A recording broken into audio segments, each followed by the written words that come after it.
একদিন এমন একটি সকাল আসবে যেদিন সূর্য উঠবে কিন্তু আর স্বাভাবিক থাকবে না। আকাশ থাকবে কিন্তু পরিচিত আকাশ নয়। পৃথিবী থাকবে কিন্তু আমরা যাকে চিনি সেই পৃথিবী নয়।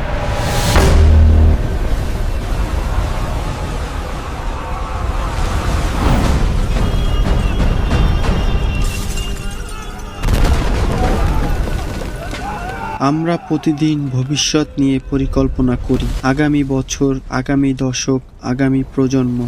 কিন্তু কোরআন আমাদের একটি প্রশ্ন ছুড়ে দেয়, তারা কি মনে করে না একদিন তাদের উঠিয়ে আনা হবে? সূরা মুতাফিফিন। আজকের এই ভিডিওতে আমরা জানব কোরআন ও রাসূল সাল্লাল্লাহু আলাইহি সাল্লামের সহিহ হাদিস অনুযায়ী পৃথিবীর শেষ দিন কেমন হবে, সেদিন কি ঘটবে, মানুষ কোথায় যাবে, আর আমাদের জন্য সেই দিনের বার্তা কি। অনেকেই প্রশ্ন করে কিয়ামত হবে কবে, কিন্তু কোরআনের উত্তর খুব স্পষ্ট। কিয়ামতের জ্ঞান একমাত্র আল্লাহর কাছেই। সূরা লোকমান আয়াত ৩৪। নবী সাল্লাল্লাহু আলাইহি সাল্লামকেও যখন জিজ্ঞেস করা হয়েছিল, তিনি বলেছিলেন, যাকে প্রশ্ন করা হচ্ছে সে প্রশ্নকারীর চেয়ে বেশি জানে। সহিহ বুখারী ও মুসলিম। অর্থাৎ কিয়ামতের দিন হঠাৎ আসবে, কোনো ঘোষণা ছাড়াই, কোনো কাউন্টডাউন ছাড়াই। কিয়ামতের আগে পৃথিবী ধীরে ধীরে বদলে যেতে শুরু করবে। তার মধ্যে হলো নৈতিক অবক্ষয়। রাসূল সাল্লাল্লাহু আলাইহি সাল্লাম বলেন, মানুষের মধ্যে অশ্লীলতা ছড়িয়ে পড়বে, সত্য মিথ্যা হয়ে যাবে। মুসনাদ আহমদ। আজ আমরা কি দেখছি? মিথ্যাকে বুদ্ধিমত্তা বলা হচ্ছে, অন্যায়কে স্বাধীনতা বলা হচ্ছে, হারামকে ট্রেন্ড বলা হচ্ছে। ২ নম্বর হলো হত্যা ও বিশৃঙ্খলা তৈরি হবে। রাসূল সাল্লাল্লাহু আলাইহি সাল্লাম বলেন, কিয়ামতের আগে এমন সময় আসবে মানুষ জানবে না কেন সে হত্যা করছে।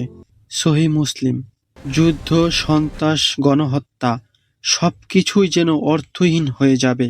৩ নম্বর কারণ, প্রকৃতির অস্বাভাবিকতা, ঘন ঘন ভূমিকম্প, আকাশের অদ্ভুত পরিবর্তন, সময় ছোট হয়ে যাওয়া, ১ বছর মনে হবে ১ মাসের মতো। তিরমিজি হাদিস। একদিন হঠাৎ করেই সিংহায় ফু দেওয়া হবে। সেদিন সিংহায় ফু দেওয়া হবে, আকাশ ও পৃথিবীতে যা কিছু আছে সব ধ্বংস হয়ে যাবে। সূরা জুমার আয়াত ৩৮। তখন পাহাড় উড়ে যাবে তুলোর মতো, সাগর উতলে উঠবে, আকাশ ফেটে যাবে, পাহাড়গুলো হবে উড়ন্ত বালিশের মতো। সূরা কারিয়া। সেই মুহূর্তে রাজা, গরিব, শক্তিশালী, দুর্বল সবাই সমান। দ্বিতীয় ফু, অতঃপর আবার সিংহায় ফু দেওয়া হবে। তখন তারা দাঁড়িয়ে তাকিয়ে থাকবে। সূরা জুমার আয়াত ৬৮। মানুষ উঠবে খালি পায়ে, খালি শরীরে, আতঙ্কিত অবস্থায়। রাসূল সাল্লাল্লাহু আলাইহি সাল্লাম বলেন, মানুষকে খালি পায়ে, খালি দেহে উঠানো হবে। সহিহ বুখারী। সেই দিন কেউ বাবাকে চিনবে না, কেউ সন্তানকে খুঁজবে না। সেদিন মানুষ তার ভাই থেকে পালাবে। সূরা আব্বাসা। আমলনামা দেওয়া হবে, ডান হাতে মুক্তির আশা। নাও আমার আমলনামা পড়ে দেখো। আমার দৃঢ় বিশ্বাস ছিল যে আমাকে আমার হিসাবের সম্মুখীন হতে হবে। বাম হাতে ধ্বংস। হায় আফসোস, যদি আমি সেই শয়তানের অনুসরণ না করতাম। দয়া করো, আমি সত্যিই অনুতপ্ত। আমাকে আরেকটা সুযোগ দিন। আফসোস, যদি আমি আমার নফসের অনুসরণ না করতাম, যদি আমি মাটিতে মিশে যেতে পারতাম। যার আমলনামা ডান হাতে দেওয়া হবে সে সফল। সূরা ইনশিকাক। জবান, চোখ, হাত সব সাক্ষ্য দেবে। জাহান্নামের ওপর থাকবে সিরাত সেতু, চুলের মতো চিকন, তরবারির মতো ধারালো। কেউ পার হবে বজ্রের মতো, কেউ হেঁটে, কেউ হামাগুড়ি দিয়ে, আর কেউ পরে যাবে। কেউ জান্নাতে যাবে, কেউ জাহান্নামে। সহিহ মুসলিম। জান্নাত, যেখানে কষ্ট নেই, মৃত্যু নেই, চোখে দেখা যায়নি এমন সুখ।